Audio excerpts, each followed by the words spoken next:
दोस्तों नमस्कार। नागौर सांसद और आरएलपी सुप्रीमो हनुमान बेनीवाल ने भले ही खींसर से चुनाव हार गए हो, उनका एक भी विधायक राजस्थान में नहीं है, लेकिन बावजूद इसका सरकार की नाक में दम करके रखा है।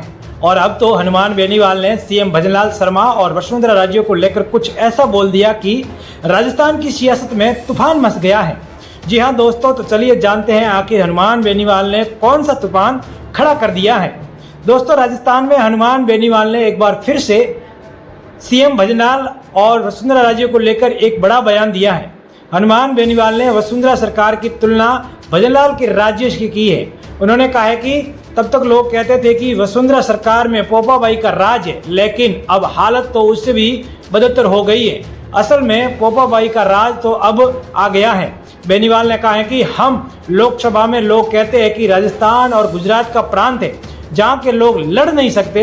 आज राजस्थान की दो पार्टियां जो ऑल पार्टी मीटिंग में देश के प्रधानमंत्री के साथ बैठती है, यहाँ राजस्थान के लिए खुशी की बात है। यह संघर्ष कितने दिन चलेगा? आखिरकार व्यक्ति एक उम्र की होती है, संघर्ष का एक और दौर होता है। यह हनुमान बेनीवाल के खुद के लिए कहा था। हनुमान बेनीवाल ने एसआई भर्ती को लेकर सरकार पर निशाना साधते हुए कहा है कि चुनाव से पहले बीजेपी और भजनलाल सरकार के लोग कहते थे कि आरपीएससी को बंद करवा देंगे, लेकिन अब तक कोई फैसला नहीं हुआ है।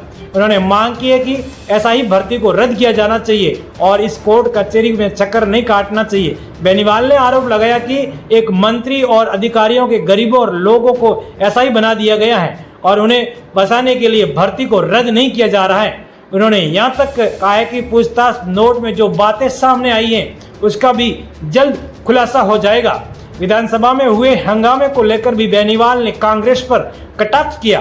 उन्होंने कहा है कि कांग्रेस से 7 दिन तक विधानसभा को सिर्फ दादी और नानी का नाम भंग कर रखा और बाद में माफी मांगनी पड़ी। उन्होंने कहा है कि वह खुद 1 साल तक निलंबित रहे, लेकिन कभी माफी नहीं मांगी। बेनीवाल ने राजस्थान सरकार पर हमला बोलते हुए कहा है कि राज्य में कानून का कोई राज नहीं है। इसके साथ ही उन्होंने अग्निवीर भर्ती को लेकर भी बड़ा बयान दिया।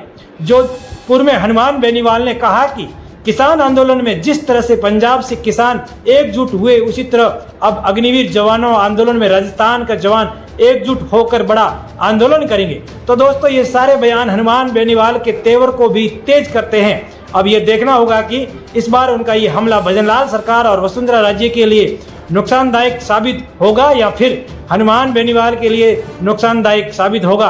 लेकिन दोस्तों, इस पूरे मामले को लेकर आप क्या सोचते हैं, मुझे कमेंट करके जरूर बताएं। अभी तक आपने हमारे मालानी की आवाज़ यूट्यूब चैनल को आपने सब्सक्राइब नहीं किया है तो जरूर करें।